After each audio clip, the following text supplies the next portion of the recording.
the Holy Spirit, the source of all truth. The Spirit of God is the Spirit of truth. You have to go for the Spirit of truth. We have to learn who we truly are, where we truly came from. And yet, look at most religions today. Oh, don't study any other religions. Don't listen to anybody else. Here's the dogma. Accept this. Have faith. Just believe in this. They are blocking the Holy Spirit. They are committing the unforgivable sin of stopping the search for the truth.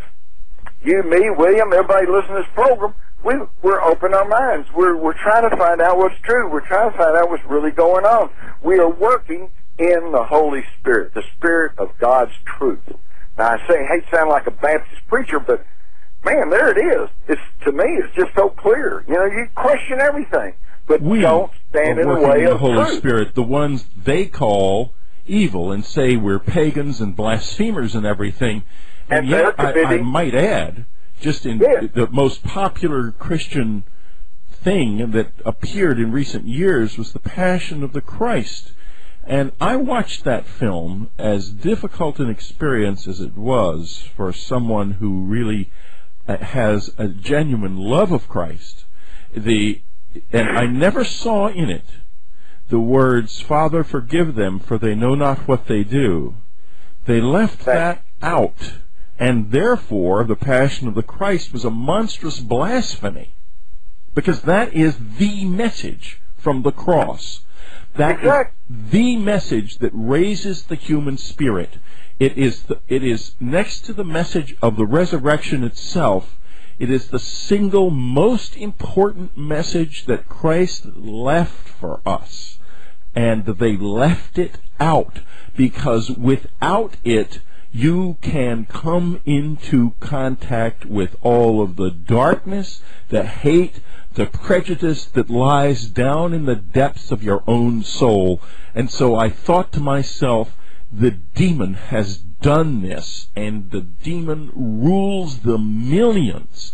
This radio program, this will be heard probably about 2,000 or 3,000 people in the subscriber section of Unknown Country, downloaded and given to friends. It comes out to about 15,000 people. How many people will listen to the message of the resurrection of the Christ? 90 million people. Now, does that mean that this winnowing is actually taking place before our eyes? That people are being identified as to who seeks the truth and who seeks the death of the soul? I think that pretty well sums up the battle of good versus evil that's taking place right now. It's not people with turbans on their head versus sandy-haired wasps. It's not Muslims versus Christians. It's none of that. People all over the world who seek the truth, who value the truth, who work for the truth, who try to live in the truth, they are the ones that are living as the words that Jesus spoke. The ones who try to put a cap on the truth and say, well, now don't listen to any of that, and don't listen to that enemy propaganda, and don't listen to that other religion, those are the people who are committing the unpardonable sin of blocking the Spirit of truth, which is the Spirit of God, which is also called the Holy Spirit. William, what is the Holy Spirit? Well, in the Bible, it's referred to as manna. It's referred to as dew. It's referred to as a heavenly substance. And, you know, I make it a practice when I'm doing presentations, Willie, and very often I'll have people that have a very strong Christian background, many, many years of Sunday school, and they're not authorities on the religion, but they've certainly been in it for half of their adult lives. And I'll ask them a very simple question. How did Jesus transmit the Holy Spirit to the disciples? And I'll tell you, Whitley, if there's 50 people in the audience, maybe one or two will know of the Christians that are there. He breathed on them.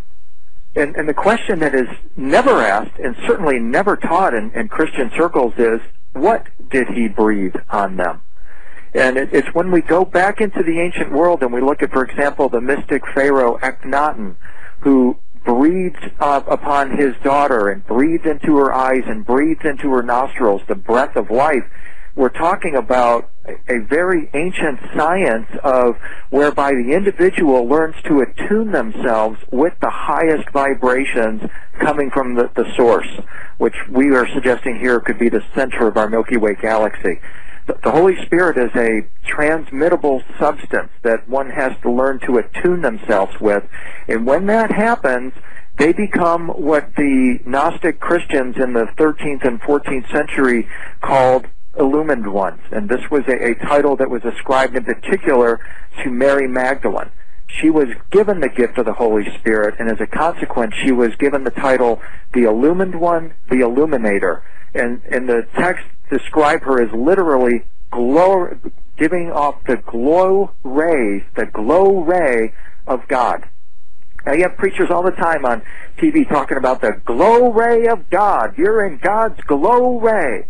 But they have no idea whatsoever what the glory of God refers to, that it in fact is evidence that a person has attuned themselves with these higher energies, perhaps even these very radio waves that we've been talking about on Dreamland and are now discussing once again, that once we are attuned with those glow rays, we literally emit light from within ourselves.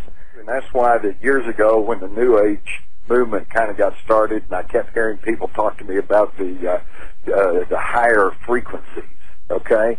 And this whole thing came up about frequencies, and I couldn't understand it at that time, and I'm not claiming to totally understand it now, but we're talking about the vibrational rate of the energy of the universe. And so I think this is exactly what we're talking about, and what we're saying here is like William has, you talked about how we're coming together here, and I guess we are, but I assure you I have not worked with William, and William has not worked with me, and I've kind of approached this from a 50s, 60s science foundation, and William has approached it from the study of ancient records and of ancient theologies and all like that, and yet they seem to be dovetailing quite nicely right now in my mind.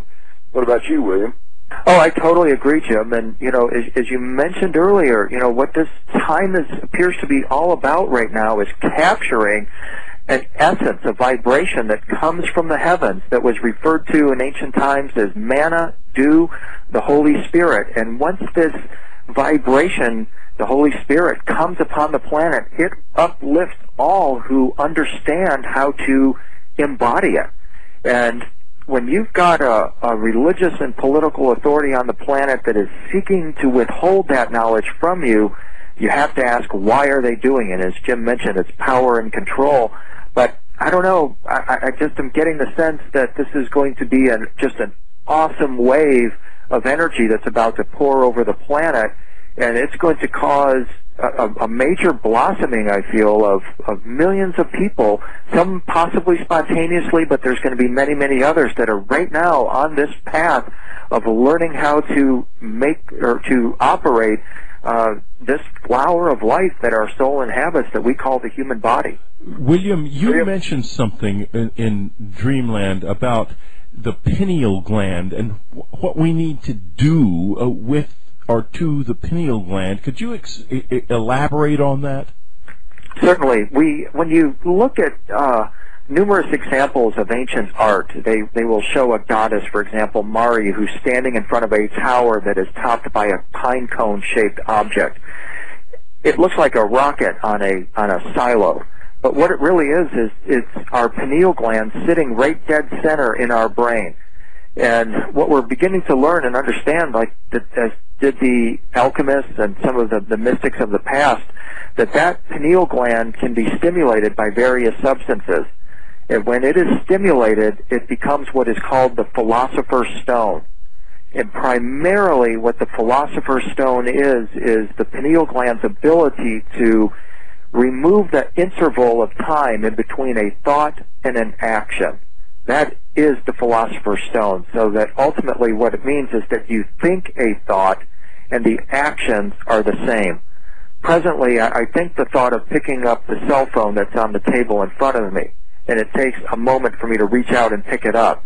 As these energies begin to pour on the planet and our pineal glands are encrusted, as I call it, or decalcified, as science calls it, when the crust comes off the pineal gland, it's blown wide open and is capable of